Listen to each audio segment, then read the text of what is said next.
Bismillahirrahmanirrahim. Apa yang harus saya lakukan agar saya kuat menjalani ujian yang sedang melanda? Kadang saya merasa mengapa Allah tega memberikan ujian ini dan saya tidak tahu apa yang saya harus lakukan. Semua manusia dicoba, bukan cuma antum saja. Semua manusia punya cobaan. Ada di sini yang masya Allah dari selama hidup dari kecil sampai sekarang tidak pernah sakit, nggak pernah diganggu orang. Ada? Kalau ada luar biasa, silakan tampil di sini. Orang semua dicoba, gitu kan? Ada cobaan yang datang memang untuk meninggikan derajat seorang mukmin. Minimal memberikan pelajaran. Orang kalau dapat cobaan teman-teman sekalian, dia kan jadi lebih pintar. Punya pengalaman, kayak antum pernah dicoba sesuatu apa sama Allah, kemudian sekarang sudah selesai masalahnya. Kita kan jadi tahu, dapat ilmu di situ kan. Jadi kadang-kadang ilmu itu melalui tulisan, kadang-kadang dari pengalaman. Mungkin teman-teman yang sering ikut pelatihan, cara yang paling efektif menanamkan sebuah poin pada seseorang, itu ada pelajaran dengan tulisan dan ada pelajaran dengan praktek lapangan. Praktek lapangan ini punya pengaruh, itu maksudnya pengalaman. Seperti itulah kurang lebih. Memang pengalaman karena itu menjadi ilmu yang luar biasa. Makanya dikatakan pengalaman adalah guru yang paling baik, gitu kan? Karena itu luar biasa. Dan Nabi SAW menyebutkan masalah pengalaman, dikatakan tidak layak orang mukmin jatuh di lubang 2 kali.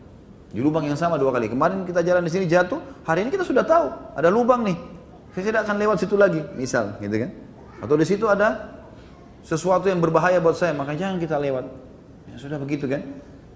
Jadi Allah alam ini cobaan itu bisa jadi peninggian derajat. Kadang-kadang ada derajat di surga, mungkin kita kata sebagian ulama ya, mungkin kita tidak bisa jangkau kecuali dengan 100 tahun sholat malam, 100 tahun puasa. Tapi kita umurnya cuma 60 tahun. Allah coba dengan penyakit 10 tahun, atau bangkrut usaha, atau ada masalah apa.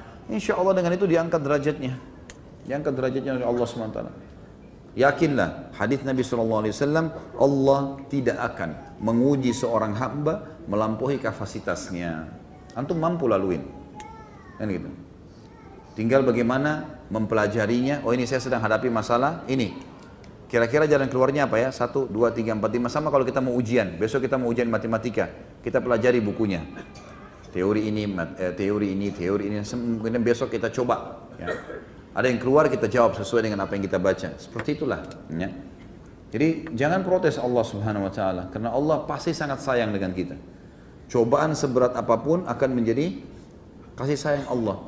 Kalau masih ingat saya pernah kasih contoh teman-teman sekalian. Pencuri pun kalau mencuri kemudian ketangkap, kepergok, dikeroyokin. Kalau saya pribadi berbicara, saya mengatakan kasih Allah sayang sama pencuri itu. Kenapa kira-kira teman-teman sekalian? Karena kalau dia nggak kepergok pada saat itu, kira-kira dia mencuri lagi nggak nanti? Nah, Allah buat dia kepergok supaya dia kapok. Jangan ulangi lagi. Kan gitu. Dan biasanya itu sebelum dikeroyokin itu pasti ada beberapa tahapan-tahapan, proses-proses di mana dia semestinya sadar dulu. Misalnya pernah dilihat oleh orang atau pernah ketangkap sekali tapi lolos, gitu kan? Sudah ada peringatan. Tidak mau sekalian Allah buat digebukin, gitu kan? Supaya dia berhenti. Ada orang subhanallah kalau antum pekah, kata sebagian ulama, kalau seseorang pekah mensyukuri nikmatnya Allah, pekah dalam menyelamatkan diri dari cobaan-cobaan dengan doa-doa, dengan wirid-wirid yang disunnahkan baginda Nabi SAW, zikir pagi sore, doa-doa yang dibaca, apa saja yang bisa menyelamatkan dirinya dari masalah dibaca, dilakukan sama dia sesuai dengan syariat. Maka orang seperti ini umumnya dia selamat dari macam-macam cobaan. Karena dia sudah lakukan itu. Seperti misalnya perangkat kita sehari-hari teman-teman sekalian adalah sholat 5 waktu, zikir habis sholat, gitu kan.